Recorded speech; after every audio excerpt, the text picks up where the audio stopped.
Commissioner Carter. I told Chair Alam I hoped I could get it all in 3 minutes. I'm not typically the most loquacious speaker, but okay, here we go.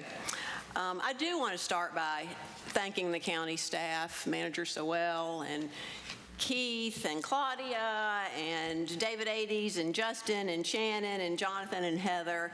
I want to thank all of our departments in the county who have really listened to the community, listened to us, grappled with us.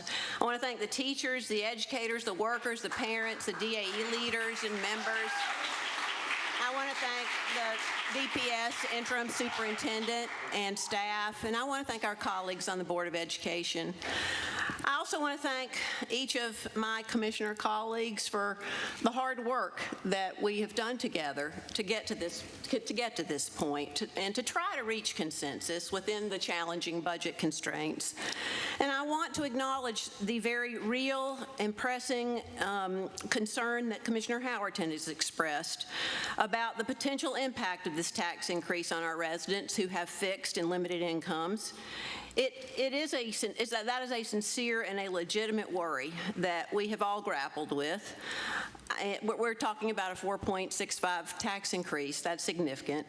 And I hope that we have reached an appropriate balance in our attempt to meet the pressure of rising costs in the face of reduced rates of increase in our natural revenue growth, continued underfunding by the state, and increased demands for services as our population grows. I'm focusing my comments really on the funding for our schools because I have limited time, and this is the area of the largest funding increase.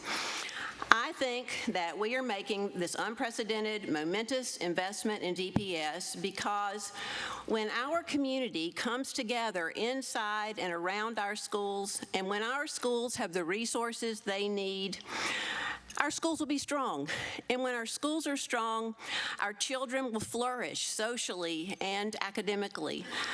More economic opportunities will be available to our well-educated and talented workforce. Our communities will be healthier and safer. Our quality of life will be better. The general welfare of us all will be enhanced, whether we have children in the system or not. And that's the kind of thing that I think we should consider tax increases for.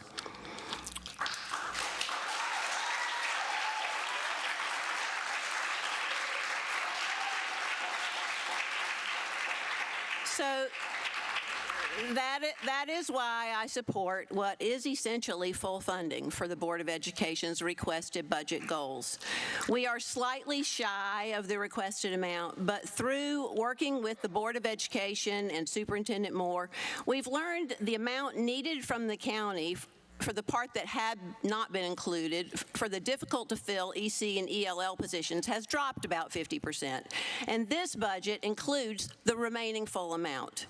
We expect and we trust that this increase in local funding from the county for current expenses and capital, that with this increase, that DPS will move forward with full implementation of all requested salary supplements and increases in order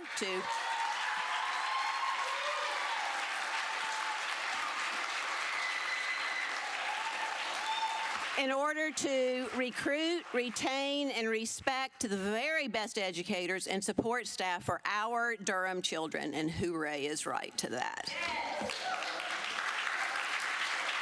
Our public schools must have our support in these most trying times for North Carolina education policy and at a point of local crisis crescendo. The American public education system is our best hope, I think, and have fought for it for the past 30 years. I think it's our best hope for shared prosperity, for social mobility and social cohesion in our society. Our public schools are the place where we build community and shared understanding across our many differences as people. I believe in public education. I believe in our DPS educators and our DPS families, our teachers and staff. I believe in our elected colleagues on the Board of Education, and it is for these reasons and more that I support this budget.